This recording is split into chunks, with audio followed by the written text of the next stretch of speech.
A mí me gusta definir la peli como... habla de cuando tomamos una decisión importante en nuestras vidas y siempre hay una parte de nosotros que toma justo la contraria también. Entonces es una película que para mí habla sobre la coexistencia, es decir, sobre cómo siempre hay un momento en nuestras vidas donde echamos la vista atrás y nos preguntamos qué hubiera sido de mí si en vez de hacer aquello hubiese hecho aquello, ¿no? Y yo creo que ese momento siempre llega en nuestras vidas. Y entonces me pareció muy interesante el concepto de plantear un personaje que lo estamos viendo vivir todas esas vidas a la vez, ¿no? La decisión correcta, la equivocada o la no equivocada, sino simplemente la otra y la otra, ¿no? Y de cómo al final todos esos yo's que se desdoblan sí acaban confluyendo en un final común, ¿no? Porque yo creo que eso es como parte del destino, ¿no? Que al final sí que tenemos que volver a unirnos para despedirnos por todo lo alto de la película. Yo la definiría como un viaje emocional. Nuestra propuesta es esa, es provocar eso en el espectador, o sea, un viaje de emociones y de sensaciones.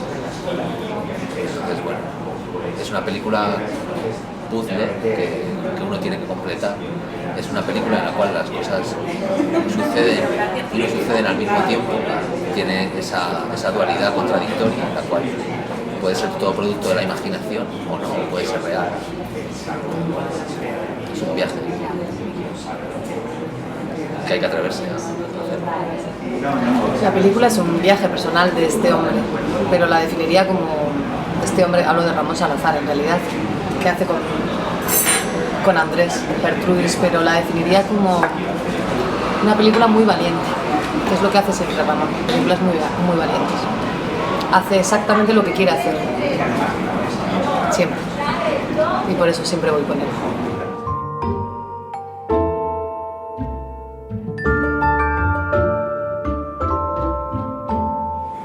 El hijo, porque no tiene nombre, es alguien gris que se ha negado a vivir su vida, su realidad, y saldrá en un viaje a conocerse y a encontrarse.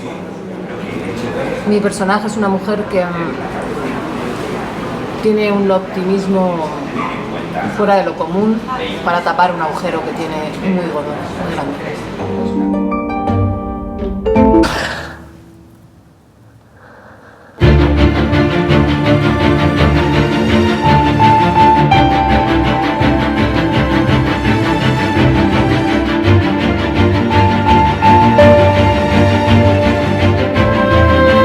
A todos.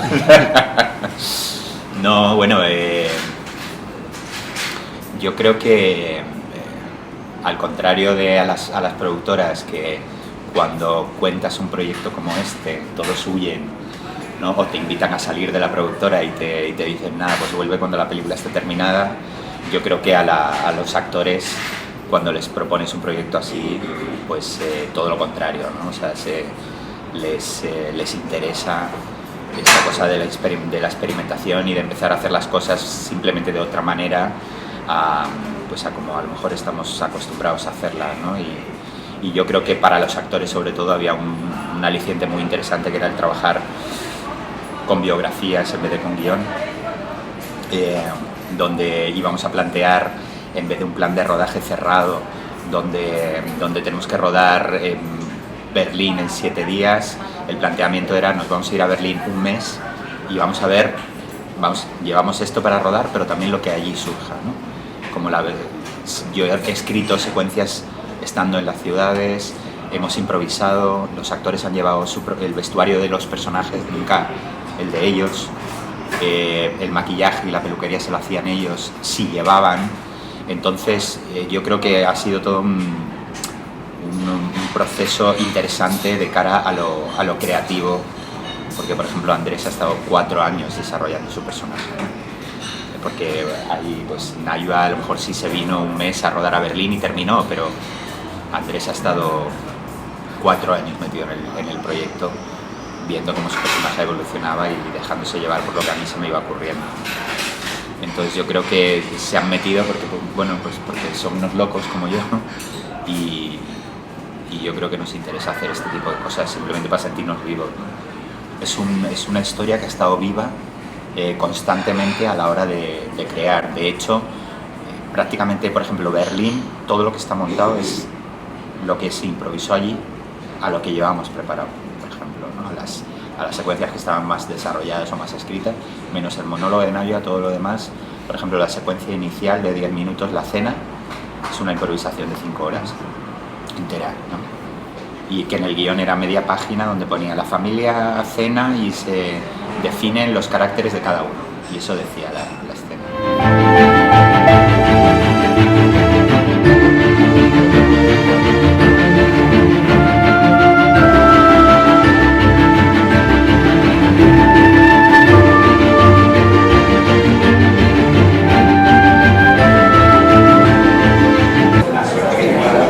Pues con mucho trabajo, o sea, con mucho trabajo y también, a ver, un actor, un personaje, no es solo cómo uno mira, o cómo uno habla, o cómo uno se mueve, sino sobre todo es cómo le miran los demás, cómo se refieren a él los demás. Va a ser una película como esta, en la cual hay tan poco diálogo y ya te digo, son todo sensaciones, emociones. Nosotros lo que trabajamos en todo momento era que tendría que ser un personaje que se basara en la emoción, y trabajamos la emoción, y a partir de ahí lo que sucediera, a ver si éramos capaces de transmitir eso al espectador. No va a ser un personaje explicativo, no va a ser alguien de quien tengamos mucha información, va a ser una película con una narrativa muy especial que luego cada espectador va a tener que recomponer, y entonces, bueno, pues lanzarse a la piscina y a ver qué pasa, a ver qué sucede. Y es curioso porque hay muchas interpretaciones, de hecho hay múltiples interpretaciones de la película sobre si es real, imaginario, si es soñado, si es inventado, que hay partes reales y partes que no, y todas son válidas. La mía va cambiando, ya te lo digo. Si te puedo decir esta, igual dentro de unos meses, si vuelvo a ver la película, creo que es otra. Pero a día de hoy yo creo que París no sucede. Creo que París es fruto de su imaginación, es una necesidad que tiene él de reencontrarse con esa infancia, de enfrentar esa infancia, de revivir la parte bonita de su infancia para darle fuerzas y salir y explorar lo que sería todo lo que se ha perdido de su juventud en Berlín, pues el descubrir el sexo, el descubrir otro tipo de experiencias, el hacerse cargo uno de sus emociones, de sus sentimientos, y no de depender de una figura como la de la madre que le mantiene bajo un paraguas en una relación edípica y marcada por un trauma. O sea que para mí esa sería la interpretación a la cual me agarro en este momento.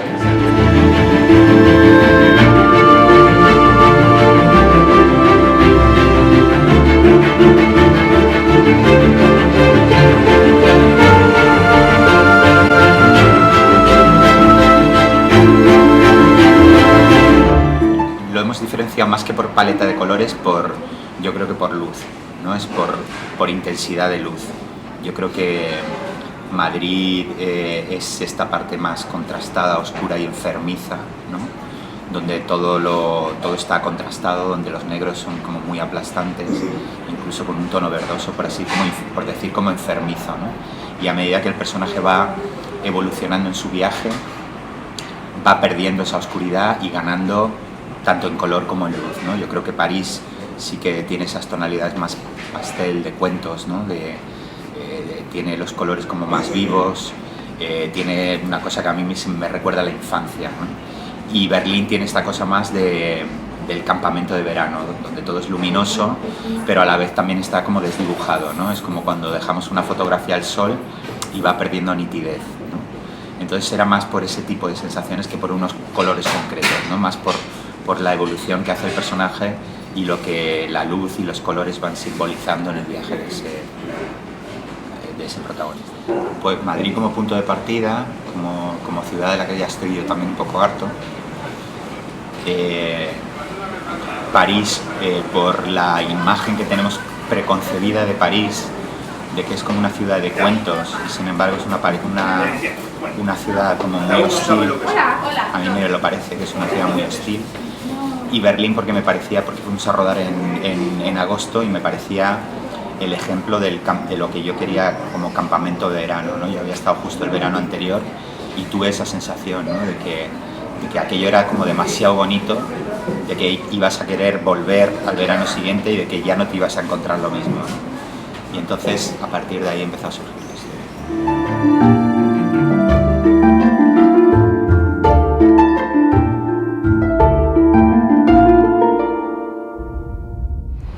Pues rodar con él siempre te plantea cosas que no son muy fáciles que a mí no siempre me gustan mucho. Me involucró en el proyecto más tarde que a los demás y me dijo que tenía que ir a convivir que tenía que vivir con los demás actores en la misma casa. Y eso no me hizo mucha gracia, sinceramente. Pero al final resultó ser absolutamente necesario, que si no tienes mucho dinero lo que tienes que tener es mucho tiempo para convivir con el resto de los actores, para que todo lo que no ensayas lo tengas en convivencia, que es al final como ensayar. Y eso es lo que hicimos, convivir todos en un piso. Así que estuvimos un mes entero rodando y aparte viviendo juntos. Un poco Gran Hermano, sí. No soy muy de Gran Hermano. Pero fue Gran Hermano, pero me llevo muy bien con Paula, era amiga ya, y con Manu, son gente muy fácil para vivir con ellos en convivencia, si no, no me hubiera metido en el proyecto, sinceramente, dependía mucho de con qué gente tenía que estar en el piso también, ¿no? Y es gente que respeta muy claramente el espacio del de enfrente, o sea que cada uno estaba a lo suyo y a la vez veíamos cómo funcionábamos y luego en escena funcionábamos de la misma manera. Cómo plantea la película Ramón tiene mucho que ver, él saca la parte positiva de lo que tiene que ver con... Es que, a ver, yo me voy a poner no más augurera, pero me pongo más práctica, ¿no? Tiene que ver con no tener medios. Entonces, cuando no tienes medios, la imaginación provoca el acontecimiento, es decir, o sea, todo tiras de... Lo haces con otras cosas, con otras armas. Entonces... Si tienes medios, todo el mundo está cumpliendo su trabajo, no necesariamente consigue el mejor resultado, pero esta es una película que nació ahí. No necesariamente es lo ideal. O sea, está bien cobrar suficiente por lo que haces, dejarte el alma y poder vivir de ello, todas esas cosas que hoy en día están como medio mal vistas. Poder vivir de lo que haces está mal visto en este país, entonces es complicado. O sea, gratis, estar todo el día dejándotelo todo gratis es complicado, no está bien. Tenemos que decir que no. Entonces el dinero es la retribución y el juego en el que hemos entrado todo el mundo y que comprendemos todos. Estoy muy pesada con este tema, pero es que me parece importante, ¿no? Decirlo. Entonces en el caso de Ramón lo que pasa es que Ramón consigue que aún así todo sea maravilloso. Pero todo tiene que ver con que no había manera de hacer la película así, ¿no? Finalmente la estrena, finalmente se distribuye, finalmente hicimos la banda sonora, finalmente interpretamos los papeles y se hizo de esta manera, se construyó de esta manera porque no tenía por qué estar esperando el dinero. Pero lo que pasa es que un director como él tendría que poder tener dinero para rodar. El imaginario de Ramón y esta manera tan preciosista de rodar y de interpretar que tenemos todos responde a la necesidad. Que creo que es importante que se entienda, responde a la necesidad, al que no había. Entonces todo se construye en base a como no hay nada, lo hacemos todo. Y eso, Ramón ahora Ramón está contento, pero casi le cuesta la salud. Le ha costado mucho trabajo llegar hasta aquí, entonces él no se va a quejar, pero me quejo yo. Por él, porque soy su amiga. Entonces, como soy su amiga y no me apetece que cada vez que quiera rodar, porque le va la vida en ello, le cueste la salud, no puede estar detrás de una película 4 años y después 800 años para poder estrenarla y piedra tras piedra, o hace algo o encuentra a alguien que apoye su punto de vista, porque si el punto de vista que tiene y lo que quiere contar ahora no es lo que vende, porque lo que vende es absolutamente necesario también, entonces tendrá que encontrar a alguien que le apoye para que ese camino no sea tan complicado. Lo único que te estoy dando es un matiz, abriéndote un poco más a lo que en realidad ha sido este paseo por las nubes. Hombre, claro, a la hora de no tener un apoyo económico y tener que producirlo nosotros, obviamente los tiempos se estiran muchísimo, es decir, en lo que antes tardábamos un año en hacer una película, ahora hemos tardado 4, ¿no? Y sobre todo también porque la película ha ido evolucionando, ha ido cambiando y nos lo hemos permitido, es decir, en vez de verlo como una cosa en contra, la hemos puesto a nuestro favor y hemos dejado que vamos a dejar que la película evolucione. Si tenemos tiempo de cambiar, de mejorar cosas, vamos a aprovecharlo. Si no hay prisa por estrenar, vamos a estar montando 1 año y medio y así todo, ¿no?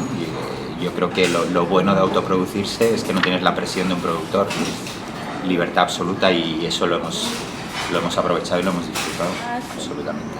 O sea, yo le dije al director de fotografía, porque probamos muchísimos otros formatos al principio de soportes, y yo quería que la cámara acariciara a los personajes, y la única que permitía eso era la 5D, o sea, de poder ponerle la cámara aquí al actor, ¿no? O que le pasara por el brazo, o hacer que la cámara volara alrededor del personaje, ¿no? Entonces, a la hora de plantear una película donde estamos planteando más el alma que los sucesos, que las historias, pues la 5D era como el aliado perfecto, y no solo a la hora de lo que planteaba el rodaje, sino a la hora de rodar por ciudades europeas, ¿no? Donde ir con una cámara nos hacía pasar totalmente desapercibidos, o sea, se pensaban que éramos turistas en vez de personas que estábamos rodando una peli. Entonces eso era una cosa a favor totalmente, porque rodar en París, si intuyen que estás rodando una película, pues se te dispara el presupuesto, o tienes que pedir unos permisos o lo que sea, y el hecho de ir con una cámara así pasaba más por estar haciendo un reportaje de moda que por una película, y eso jugaba a nuestro favor todo el rato. Convencido. Eso fue, empecé por Cinematic Orchestra porque era la canción que yo escuchaba. Entonces me imaginaba todo el rato como que esta mujer imaginaba un sitio donde era casa, donde era hogar, porque lo había perdido, ya no tenía casa. Entonces ya sabía que iba a ser permanentemente una homeless. Entonces sentía ese desasosiego en el corazón ella, ¿no? Vivir con eso tiene que ser horrible, ¿no? Entonces esta canción, le dije, esta canción me recuerda un poco a lo que quieres contar. Es más melosa. Luego se la intenté quitar de la película. Primero se la vendí yo. Y luego cuando la compró, le dije, no, por Dios, no, es demasiado corny, es demasiado... refleja demasiado lo que queremos mostrar, va demasiado al punto. Y me dijo, no, ya está. Y de hecho cogió esa canción y ahí empezó la banda sonora con esa canción. There is a house built out of stone, wooden floors, walls and window sills, tables and chairs warmed by all of the dust. This is a place where I don't feel